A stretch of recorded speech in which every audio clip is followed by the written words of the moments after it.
Well, everyone, it's time for us to go and take a look at the iPad 5th generation and see how this specific iPad has been holding up the last couple of years. Now, I don't think this would be the first iPad I would recommend buying right now, but it's still a very interesting device. Basically because it's still kind of supported with software, which has always just been crazy to think about. So if you want to pick up an iPad that I would recommend this year, links will be down in the description. You can get them from there and you can help support the channel at the same time. Now, starting off with the outside of this iPad was actually, one of the last ones. It still had that 9.7-inch panel on the front, but I thought, even now it's still actually a pretty decent panel. You have quite a bit of bezel around this specific iPad compared to iPads that we have nowadays. But if you think about it, the iPad 9 was the last one to have that home button. The iPad 10 and basically all the iPads Apple is currently selling, at least the newer generations, actually don't have any home buttons. So it's very interesting that we still have an iPad that looks something like this that is still supported with software, considering this thing came out back in 2017. So it's making this thing about 6 years old this year, which is pretty crazy. Now we have Touch ID on the front, which is amazing. On the bottom, we have our Lightning port.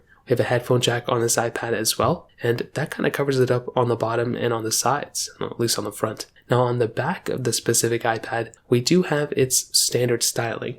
We have that aluminum back, the Apple logo right in the center, and we do have that camera setup on the top left corner. Now, me personally, I think this camera setup and this whole entire iPad, feeling in the hand and whatnot is very good. I've always said Apple's never made a cheap iPad, and this is pretty much no exception. This is a very premium feeling iPad for sure, and you're definitely going to be getting that from this type of iPad. So if you're wanting to pick up an iPad that's still super premium, that sells a lot of capability, and this on the outside, you're not really missing much except maybe a USB-C port that the newer iPads have. So I think that's a pretty good thing right there. However, when you do take it up a notch and you do kind of look at this iPad as more of if you're using this on an everyday basis, it does have a dated design. The panel itself is good, but the bezel around it is even more than what you were getting on the iPad 7. And it's definitely more than what you're getting on the iPad 9. So it's a little bit of an outdated design. I think it's okay. It's not a big deal, but it's kind of one of those things to keep in mind. Now, some other things, this iPad does not support the Apple Pencil. So if you're somebody who wants to go ahead and get an Apple Pencil and use it on your iPad, this iPad does not support that.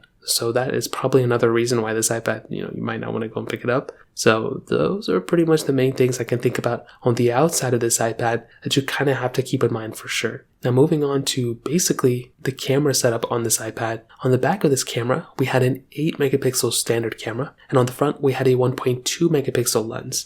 Now, this camera nowadays really isn't that great. It was pretty much in line with an iPhone 6 camera. I think that's kind of the best way to put it. Again, this thing was not trying to compete with any iPhones. It just happened to have it was a decent camera at that time. So we have to give it some credit there. It really wasn't supposed to be the slowest or the worst performing phone or the worst performing iPad of all time. It was supposed to be a good performing camera for what you were getting, and I think this is definitely no exception. So you can do 1080p videos on the back, you can do 720p videos on the front, and I don't really think anybody's going to be thinking about using this camera anymore unless they have to. So if you're in that boat where you have to use this iPad camera, I would imagine you're somebody who is probably in a lecture hall or somebody who's just taking notes on your iPad, and you're just happening to just take the camera and the notes or the camera photo on your specific iPad while it's there. I think that's fine, but again, the quality of that camera is not going to be that great. You have to kind of ask yourself, would you use an iPhone 6 camera? If the answer to that is yes, then you're probably going to be okay. But if the answer to that is no, then you're probably not going to be okay with this type of camera. So in terms of the camera setup, that kind of covers it up there. Now, one of the more interesting aspects of this iPad has always been the software longevity. This thing internally almost had the same chipset as the iPhone 6s. Actually, it pretty much had the exact same thing. So this thing you would imagine probably got discontinued with iPadOS 15, but that is not the case. This thing ended up lasting even longer than the iPhone 6s, which is pretty crazy to me. Now, this can be said for a few different reasons.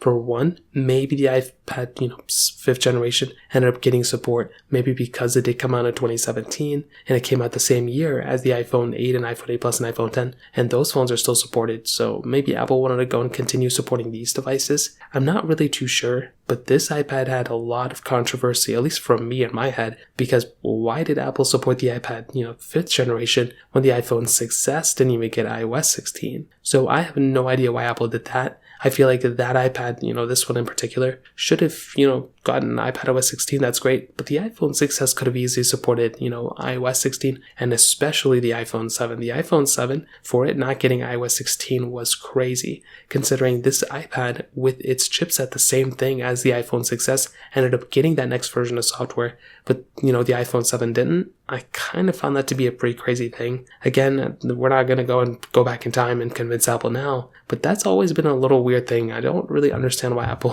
kind of did that, but it is what it is. Not much we can do about it there. So it's still supported with software, although, it's probably not the most optimized version of software for this device. It still works, it's still fine, and I don't think anybody's really going to complain about it from now. So in terms of that kind of covers it up there. Now in terms of the performance of this iPad, internally, like I mentioned before, this iPad had that Apple A9 chip inside of it with 2 gigabytes of RAM. Now with this iPad, I think it's definitely a decent performing iPad for sure. It's not amazing, it's not even great, but it's one of those iPads that you're pretty much going to go ahead and pick up, and I guess you're going to kind of know what you're getting. An iPad like this, it's a pretty outdated machine by now, like I mentioned, and again, when you get an iPad like this specific, iPad, again, it's going to be a little bit of an outdated device as of this point. So another thing to kind of keep in mind with this type of iPad is that because it does have kind of the same chipset as the iPhone 6s, the performance that you would get from that type of iPhone is exactly what you're going to be getting pretty much on this iPad. Like the internals of those devices are almost entirely the same.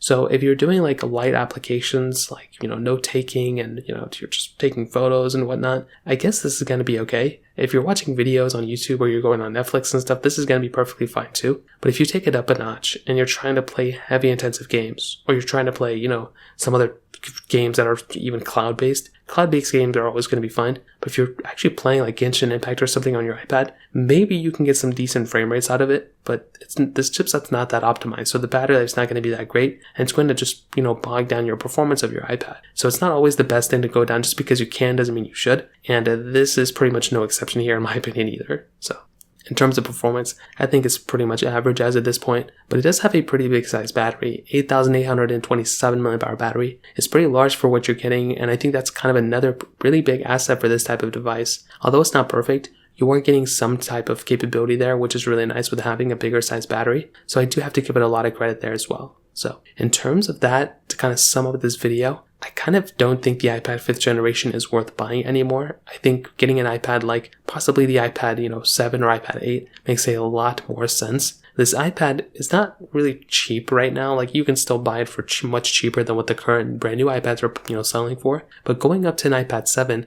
it's not like a lot more money. It's just a little bit more money, and I would just recommend buying that one. An iPad 8 would be amazing. If you can get the iPad 9, I've seen a lot of those things on sale all over the place for like $250. You can buy something like that and have a iPad for, you're basically set for the next like 3 to 5 years if you get an iPad 9. But with an iPad, 5, I don't know, it's on its last version of software too. There's really not a whole reason to go and buy this iPad anymore either. So I'd probably recommend going for the iPad, 7 or the iPad 8. So that pretty much covers it up. If you have any other thoughts or questions, let me know in the comments section below. Hit the like button, that would mean so much, but definitely hit that subscribe button. More importantly than everything else, I love every single one of you guys. Hopefully I'll catch you guys in the next video. Peace out till then.